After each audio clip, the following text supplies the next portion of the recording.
Hello everyone. உங்க முன்னாடி நிக்கிற இவர் யாருன்னு பாக்குறீங்களா? இவர் தான் டான் ரிச்சர்ட்சன்.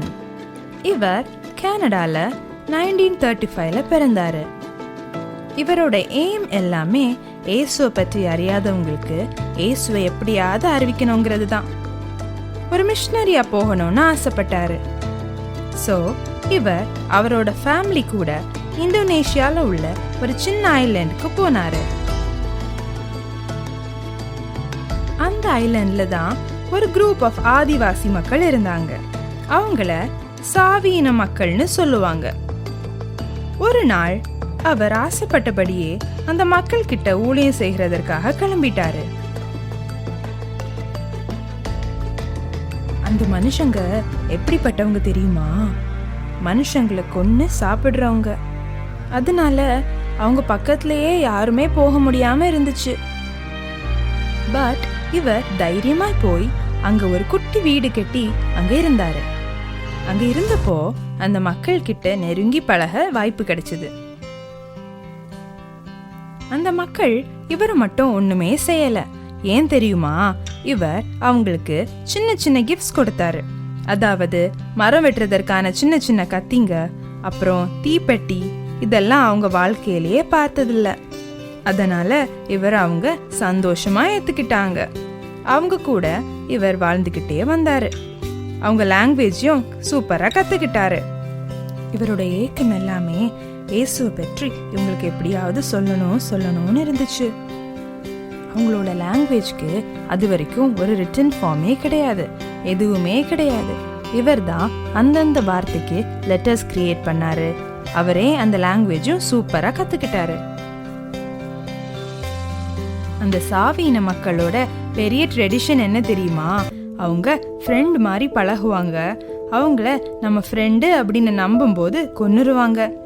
இத ஒரு பெரிய ஹீரோயிக் அட்வென்ச்சர்னு நினைச்சாங்க. இந்த மாதிரி அந்த ட்ரைப்ல யாராவது செய்தாங்கன்னா அவங்கள ஒரு ஹீரோ மாதிரி செலிப்ரேட் பண்ணுவாங்க. இப்படி ஒரு மோசமான வாழ்க்கை தான் அவங்க வாழ்ந்துகிட்டு வந்தாங்க.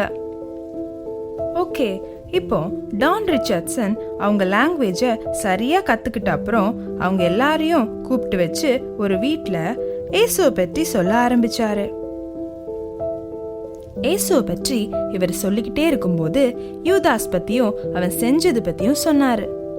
அப்ப அந்த மக்கள் ரொம்ப இன்ட்ரெஸ்டிங்கா கேட்க ஆரம்பிச்சாங்க. அவ்வளோ நேரம் ரொம்ப அமைதியா கேட்டுக்கிட்டு இருந்த அவங்க திடீர்னு ஏன் இப்படி இன்ட்ரெஸ்ட் ஆகுறாங்கன்னு இவருக்கு ஒண்ணுமே புரியல. கடைசியா இயேசு சிலுவையில மரித்தார் அப்படின்னு சோகமா சொல்லிட்டு இருந்த போது அவங்க சந்தோஷமா கைத்தட்ட ஆரம்பிச்சிட்டாங்க. அப்பதான் டான் ரிச்சர்ட்சனுக்கு புரிஞ்சது, யூதாஸ அந்த மக்கள் ஹீரோன்னு நினைச்சிட்டாங்கன்ட்டு. ஏன்னா அவன் இயேசுவோட கடைசி வரைக்கும் ஃப்ரெண்டா இருந்து இயேசுவை ஏமாத்திட்டான், இயேசுவை காட்டி கொடுத்துட்டான். அதனால அவங்க வழக்கத்தின்படி யூதாஸ் தான் ஹீரோன்னு நினைச்சாங்க. டான் ரிச்சர்ட்சனுக்கு என்ன பண்றதுன்னே தெரியல. அவங்க கிட்ட இயேசுவை பற்றி எப்படி அறிவிக்கிறதுன்னே இவருக்கு தெரியல. இது மாதிரி நாட்கள் போகிட்டே இருந்துச்சு. அவங்க சண்டைகள் குறையல, அவங்க பிரச்சனைகள் எதுவுமே குறையல. இதனால டான் ரிச்சர்ட்சனுக்கு ரொம்ப கஷ்டமா போச்சு. அதனால இவரு அந்த ஊரை விட்டே கிளம்புறதற்கு முயற்சி பண்ணும்போது அடுத்த நாள் காலையில என்ன நடந்துச்சு தெரியுமா? அந்த ஊர்ல ஒரு பெரிய கூட்டம் கூடி 2 குரூப்ஸ் ஆஃப் ட்ரைப் பீப்புள் 2 கூட்டமா நின்னாங்க. அப்போ என்ன ஆச்சு தெரியுமா? அதுல ஒரு குரூப்ல உள்ள ஒருத்தர் அவங்க குழந்தைய எடுத்து அடுத்த ட்ரைப் பீப்புள் கிட்ட கொடுத்தாரு. அதே மாதிரி அடுத்த குரூப் ட்ரைப்ல உள்ள ஒருத்தர் அவங்க குழந்தைய அடுத்த ட்ரைப் பீப்புள் கிட்ட கொடுத்தாரு.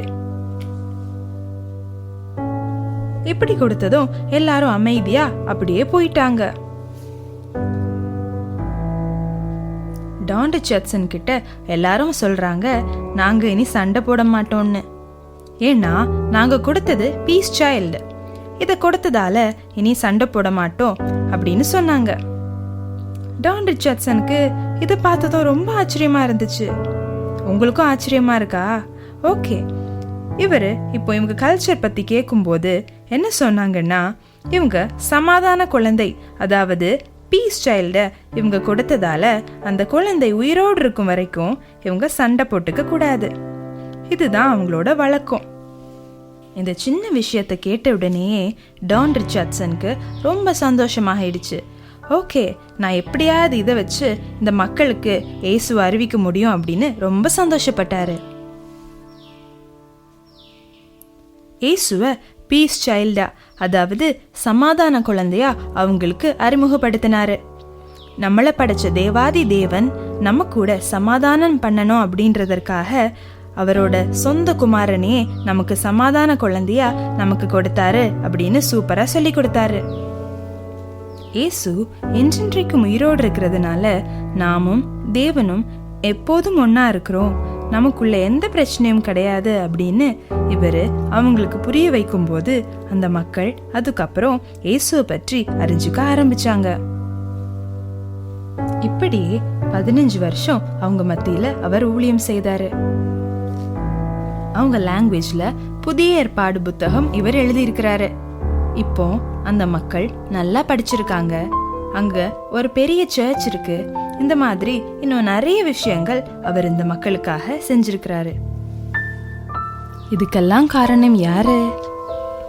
ஏசப்பாவை ஏற்றுக்கொண்ட டான் ரிச்சர்ட்ஸ்ன்ற ஒரே மனிதர் தான். கிறிஸ்மஸை கொண்டாடுற நீங்க தேவனால நம்மிடத்தில் அனுப்பப்பட்ட அவருடைய ஒரே பேரான குமாரனாகிய இயேசு கிறிஸ்துவ முழு மனதோட ஏற்றுக்கொண்டிருக்கீங்களா? இல்லைன்னா இப்பவே இயேசுவை ஏற்றுக்கொள்ளுங்க. உண்மையான கிறிஸ்மஸா இந்த கிறிஸ்மஸை கொண்டாடுங்க. ஒரு டான் ரிச்சர்ட்சனா நீங்களும் மாறலாம்.